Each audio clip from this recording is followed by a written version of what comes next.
Similarly, when we came back from Spain in 2007, absolutely no one knew me in Weymouth apart from the in-laws. So I was completely starting from scratch, from fresh. And the first thing I actually did was have any of you got websites for your businesses now? Have you got one? You got them? And how are they doing? You're still building it, okay. We're going to talk a little bit more later about what types of websites to build and how to get them found and that kind of thing. It's one of the most important things. If you're not online, then you're going to severely reduce your chances of getting any work and any exposure and that kind of thing. Yeah? And what that will do then is give you a search as though you were fresh on that computer, as though you haven't done any previous searches. And then you'll see, if you do drop right down, that gives you a genuine placement for your website. That's current at the moment, so it may change, but that's what I do to check rankings and things. The other way to do it. So let's just illustrate that quickly to give you a better idea of how to actually search for yourself.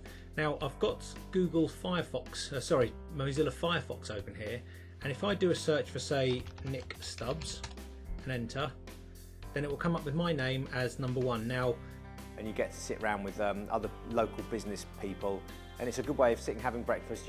Someone normally does a talk, you may do a bit of meeting afterwards where you have one-to-ones with people, but it's a good way of actually getting to know the local community, especially as a photographer, because I could pretty much guarantee that any business in there would need photography work at some point, whether it's for promotional purposes or for a website or for anything. So it's quite a good company to be in.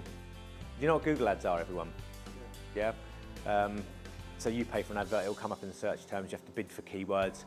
Can be expensive, but you have to work on the premise that you'd normally get some form of action from a customer from one. Like, we really wanted the big group shot off the balcony. yes. The confetti shot, although that was interesting, being pelted by lavender.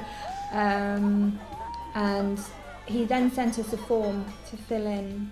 He sells a lot of the masks and so on, so they're very high quality, very easy to use. Just drag the template onto the layout page, and then the image will just slot into there. You can move about, zoom in and so on, and then if you want to put the mask on, that just drags down, drops over, and you can play about with it. And from within the software, you just click a button, it creates the PDF.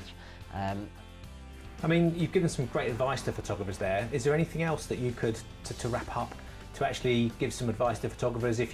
If let's say someone's maybe a professional photographer already and looking to go into weddings, or they're completely starting from scratch, what sort of advice would you give to them to get into the industry? It must be really tricky, I think, when people are starting from scratch, and we had the same thing when we were starting. I think you just have to